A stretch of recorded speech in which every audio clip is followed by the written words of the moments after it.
Please turn back with me to 1 Samuel and chapter 1. 1 Samuel chapter 1.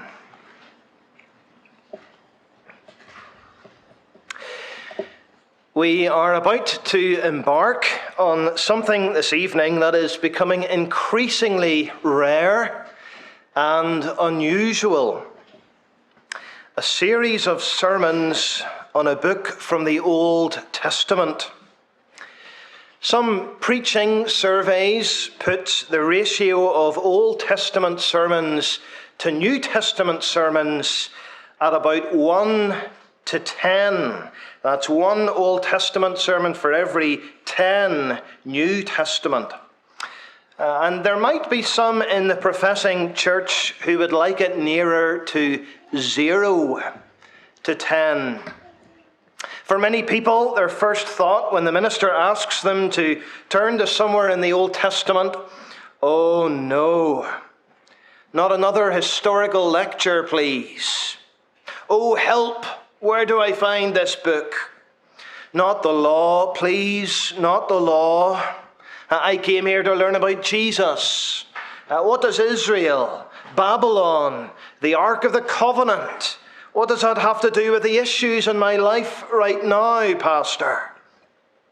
All too easily we can forget these are the very scriptures Christ and his apostles depended upon.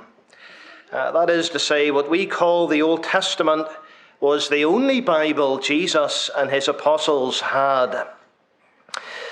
And the result is a series of Old Testament sermons is close to becoming the preaching equivalent of an endangered species. Perhaps it's because some Christians have lost confidence in the reliability of the Old Testament. Perhaps it's sheer ignorance. People just don't know the Old Testament as well as the New Testament. Perhaps it's laziness. Parts of the Old Testament maybe require a little more work to understand, to get your head round, than parts of the New. Perhaps it's because so much of it seems so removed from life today. I think the perception could be that much of it is very negative, very depressing. All wrath and no grace, people say. Too much sin, death, and judgment for my liking. But maybe the greatest reason many have little interest in the Old Testament is the fault of preachers. Maybe people have been put off by bad examples of Old Testament preaching, or worse, Christless Old Testament preaching. And on the rare occasion it's turned to, sometimes Old Testament preaching has degenerated into moralism, character studies, dare to be a Daniel, defeat your Goliaths. Little surprise then that many in the church have turned increasingly to the New Testament in order to find and enjoy Jesus. We do well then, with God's help to the preacher, to turn this evening and over the next few weeks to the first half of our Bibles, and specifically to this first book of Samuel. Technically speaking, we should really simply talk about the book of Samuel. Originally, 1 and 2 Samuel were a single book. They still are in most Jewish Bibles, just one book, the book of Samuel, quite like the book of Kings and the book of Chronicles. It was in the Greek translation of the Old Testament which divided them into two books, possibly because it couldn't all be contained on a single scroll.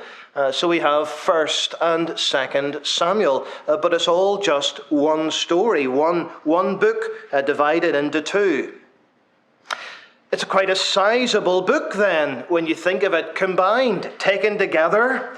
The book of Samuel has a greater word count than Isaiah, or Jeremiah, or Genesis, or Exodus, or even the Psalms.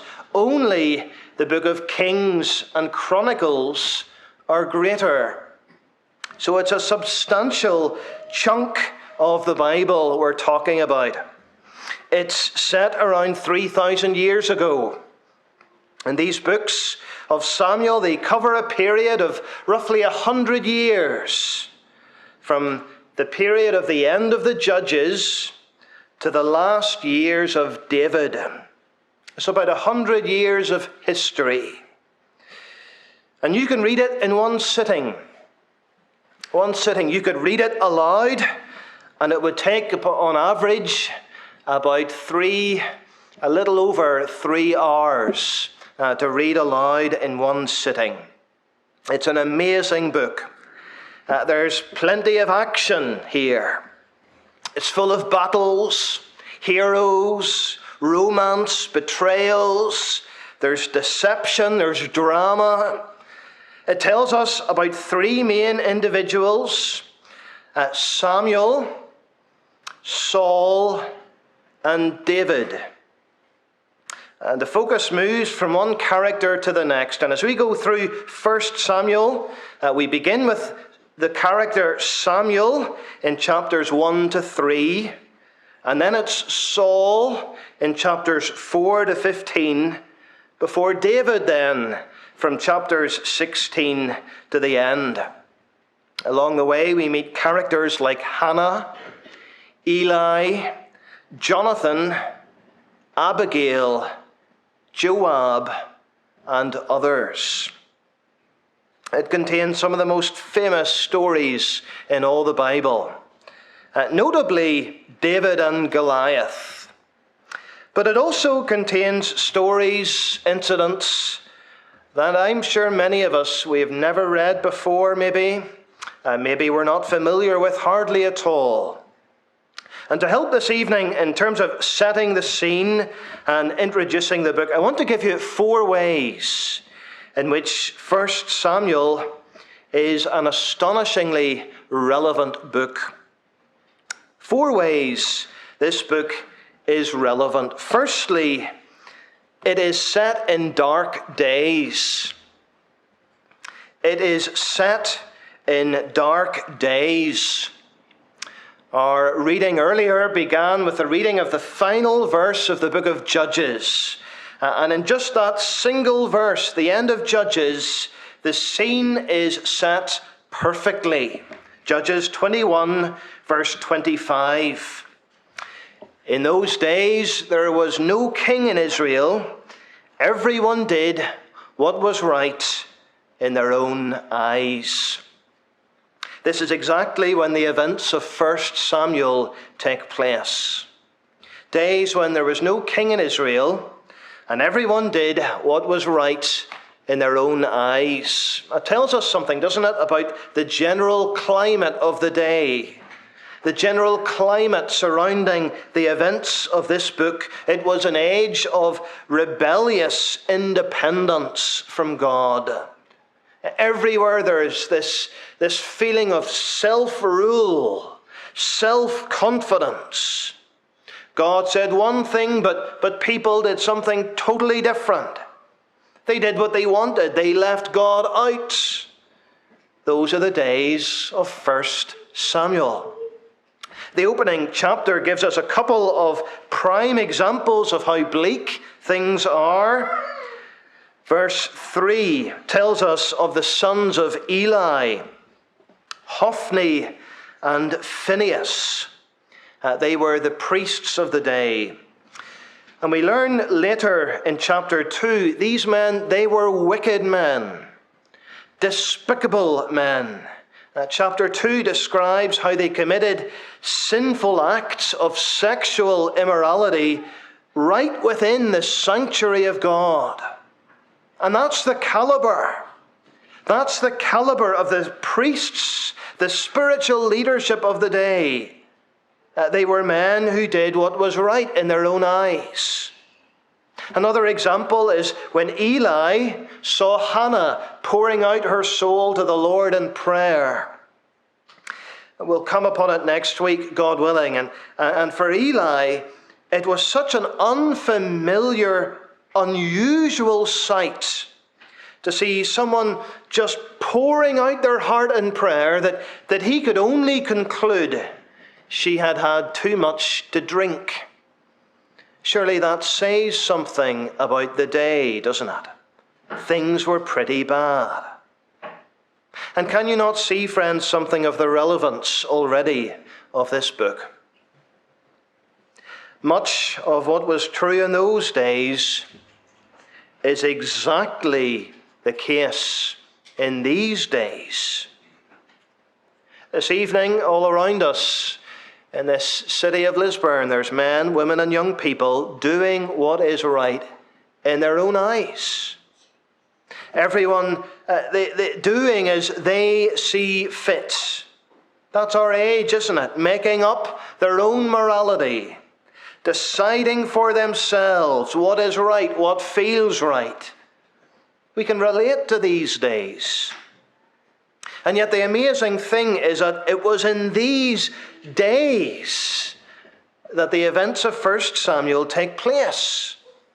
We're going to learn about people and events described here that are absolutely crucial in the redemptive purposes of God. And we shouldn't miss that. That it was in these dark days of deceptiveness and rebellion and independence that God is wonderfully at work. And He's still at work in our day. And that fact alone makes this book worth studying. I think sometimes we're tempted to think the days we're living in are unlike any that have happened before. Oh, these are terrible days, people say. It's never been so bad. It has been so bad. And over, the Bible shows us that the gospel of God's redeeming grace is the one thing that can step in and change darkened days. So in these bleak days of anarchy and rebellion, these days of 1 Samuel, when men and women lobbying for all their own rights, we're going to see God's grace powerful to step in. God saving, bringing sinners out of darkness into tremendous light. So it's relevant, isn't it? It's relevant because of how it's set in dark days. He still does the same today. So the first reason this book is astonishingly relevant, it is set in dark days.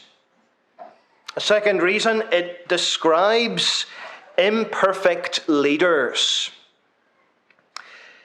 It describes imperfect leaders. Leadership is one of the main themes of this book. The three main characters, can you remember them, children? The three main characters of this book: Samuel, Saul, and David. They were all leaders in their own right. Samuel, we're going to see he was both a judge and a prophet and a priest. He was even a military leader as well, Samuel. Saul, well, he was God's response to the people wanting a king of their own. Saul, the first king of Israel. David, he was Saul's successor to the throne, the greatest king of Israel. And none of the three were perfect in the slightest. Each of them flawed men. Sin in their families, sin in their hearts. We're going to see Samuel, despite Samuel being one of the godliest men in Scripture, he had wayward children. Chapter 8 will tell us how he appointed his own sons to succeed him as judges over the nation. But they were corrupt men, Samuel's sons. They didn't know the Lord. They were men who took bribes and perverted justice.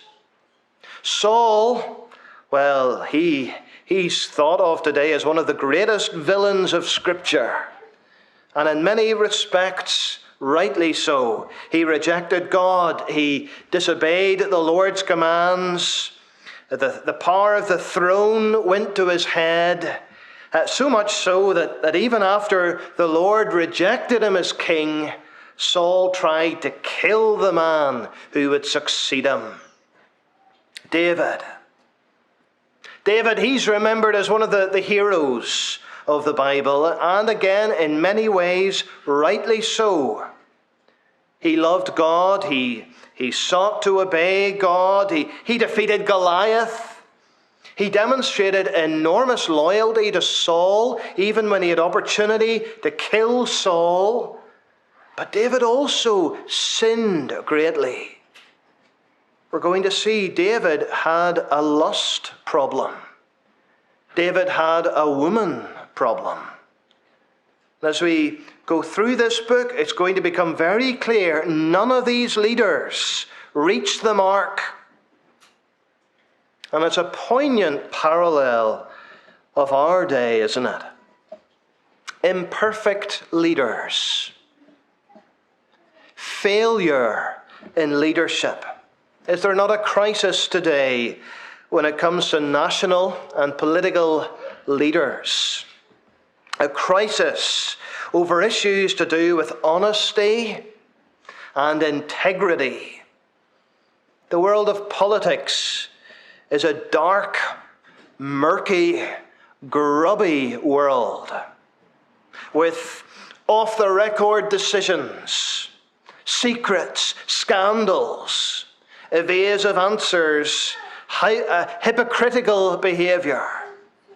It's fair to say people have lost whatever confidence they had in political leaders. Or we could look to the monarchy today, the royal family. And do we see there, do we not, an utterly dysfunctional family, completely at odds with each other. And it will be interesting in the providence of God that during this series of sermons we'll see something that many of us have never seen in our lifetimes, the coronation of a new king. The coronation of a new king. And 1 Samuel will be relevant to that. We're going to see that he might be a new king, a rightful king. He might even turn out to be a successful king. But he's still an imperfect king. A king in need of the gospel. And we could look at the church, of course, today, where there have been many high-profile failures of leadership, moral failures, scandals, when it comes to those in places of leadership. And it's the same everywhere we look. Every earthly leader is fallen, flawed. Whether you are in finance, or education, or health, or computers, or sports, or farming, have we not all felt disappointed in leaders at times? There's something in us that longs for good, worthy, followable leaders. Leaders who are truthful, who are wise, who are compassionate. And in some ways, 1 Samuel connects with this longing in our hearts. This longing for such a leader. We're going to see Israel as a nation. We're convinced that all of their problems stemmed to lack of a leader. They believed if they had the right person in office, their problems would disappear. They didn't find it in Samuel. They didn't find it in Saul. And they didn't even find it in David. And one of the great emphases of this book is helping us to realize no earthly leader solves all our problems. Ultimately, Jesus is the great king this book is longing for. David's greatest descendant. And again we're going to be pointed to Christ the King. Because unlike Samuel, unlike Saul, and even unlike David, Christ lived the perfect, flawless life. He came to die for the sins of his people. And he's coming again in the fullness of time, the great messianic, mediatorial king. So one of the ways this book is relevant is in its description of imperfect leaders. Arguably, more than anywhere else in the Bible, it speaks to our longing for a better leader, a better king. So it describes imperfect leaders. A third reason this is relevant: it begins with a story of pain and misery. Let's get into our passage a little for this evening. It begins with a story of pain and misery. The beginning of the book is interesting, isn't it? For all of the focus there will be upon leaders and kings, armies and battles, it doesn't begin that way. It begins by focusing upon an obscure woman, a broken-hearted woman. Her name is Hannah, one of two wives to a man called Elkanah. We're introduced to the situation in the opening verses. Verse 1, there was a certain man whose name was Elkanah. He had two wives. The name of the one was Hannah, and the name of the other, Peninnah. Now this man, Elkanah, was a good man. He loved the Lord. He was a dutiful husband and father. He did, however, have two wives. Second wives were relatively common in those days, largely for fertility reasons. Having children was considered to be such a priority that if a man's first wife failed or struggled to conceive, he would marry another to ensure the family line continue. And that certainly appears to have been the case here. Hannah is named first in verse 2. That would suggest she was married first. We assume she was his first wife. Before then, he married Peninnah. I should say this kind of behavior is never something the Bible approves of. Never. It comes up often, a number of time and time again, but never in approving terms. It was utterly contrary to God's design for marriage. God's design, marriage, to be between one man and one woman. And every time we read in the Bible of a departure from the original design, it leads to trouble. It leads to trouble, and that's what we see here, trouble. Hannah's life was a misery, and it was never more miserable than at the time of the family's annual visit to the tabernacle. It appears Elkanah had become aware of Hannah's pain, particularly at this time. He wants to do something to help. Hence, at the tabernacle, verse 5, he gave Hannah a special portion of meat. Verse 5, because he loved her. But these actions appear to only make things worse, because Peninnah does not take kindly to this favoritism, and in an act of jealous spite and envy, she begins to mock and tease childless Hannah. And the picture is almost of Peninnah flaunting her pregnancies, taunting Hannah with her children. Verse 6, she used to provoke Hannah grievously to irritate her because the Lord had closed her womb. Verse 7, so it went on year by year. As often as she went up to the house of the Lord, she used to provoke her. Therefore Hannah wept and would not eat. Peninnah rubbed it in Hannah's face, intentionally, deliberately, vindictively. We can almost imagine it. Peninnah every night making a big show of hugging and kissing the children before bed, maybe over their shoulder, smirking at childless Hannah sitting in the corner. That's Hannah's life, and it's marked by painful infertility and bitter mockery. And her husband doesn't seem to get it. Verse 8. He comes to her, verse 8, Hannah, why do you weep? Why do you not eat? Why is your heart sad, Hannah? Am I not more to you than 10 sons? He doesn't get it. He doesn't empathize with her pain at all. So you could say her plight is threefold. She's barren of children. She's bullied by Peninnah, and she's bereft of an understanding husband. And that's how the book begins. Is this not a little bit relevant? The problem of infertility is still a problem for many today, a real problem.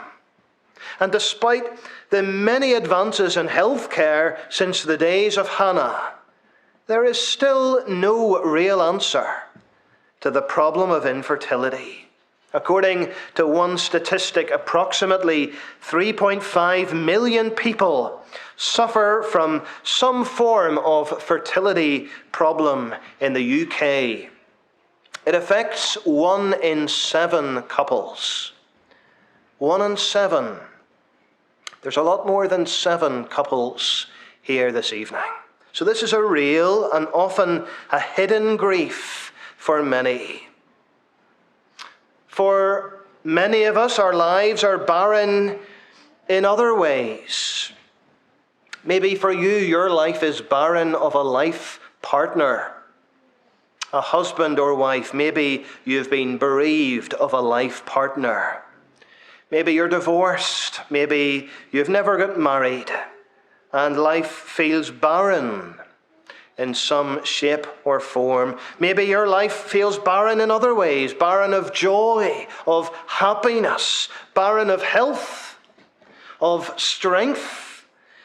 Barren of job satisfaction even. To some degree, we can all identify with Hannah's barrenness. And then the problem of mockery is something that many of us face as well, isn't it?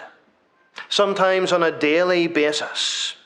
Perhaps even in your own home. Innuendo, teasing, taunting, belittling. Often because of matters to do with Christian faith. Being torn down, worn down. Can many of us not relate to Hannah's plight? And what's worse, some of us are suffering these things in total silence, with no one else who really gets it, who really understands. Not even Hannah's nearest and dearest got it. Her husband, he comes across as a bit of a clueless, typical man. Verse 8, don't cry, Hannah. Why are you crying? Why are you so sad, Hannah? Not even the closest person to her in the world understood her. Maybe that describes something of your situation this evening. So this is relevant. This is relevant. And see, in this book of 1 Samuel, here is a book that understands you. And here is a God who understands you. A God who knows you. A God who cares for you. Who cares enough, he sent his one and only Son to the cross for you, his only begotten Son for you. And you can bring your griefs, your troubles, your sorrows to him, just as we'll see Hannah doing next week. So this book, it is relevant because it begins with a story of pain and misery. It's relevant because it's set in dark days, because it describes imperfect leaders, because of the story it begins with, the story of pain and misery. And a fourth reason it's relevant: it underlines God's sovereignty. It underlines God's sovereignty. For all the talk of leaders in this book, kings and rulers, thrones and palaces, it's quite clear there is someone else ruling and reigning over all the affairs here. The sovereign Lord. And chapter 1, verses 1 to 8, makes that quite clear. You see, it wasn't just bad luck that Hannah couldn't have children. It wasn't down to hormones or genetics. Rather, twice we read in the opening verses that the Lord had closed her womb. Verse 5 and verse 6. The Lord had closed Hannah's womb. And from the very early onset of this book, we are taught something, friends, of God being sovereign over our suffering, sovereign over our stories of pain and misery. Now, it doesn't lessen Hannah's pain. It doesn't make light of her problem, not in the slightest, but it does give perspective. It does give perspective to her suffering. If the Lord had closed her womb, then maybe the Lord could also open her womb. And we're going to see next week God's sovereignty actually spurs her into action, into prayer, into pouring out her heart to the sovereign Lord. And over we'll see the same truth. The sovereign Lord is in control. And we need to come back again and again to this central truth of the Scriptures, that the Lord reigns, that he's sovereign, that our times, even the seconds and the minutes, our times are in his hands. And just as in Hannah's life, he can use the bad things. He can use the painful things. He can use the bitter things for great good.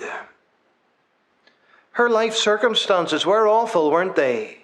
Barren, belittled, bereft.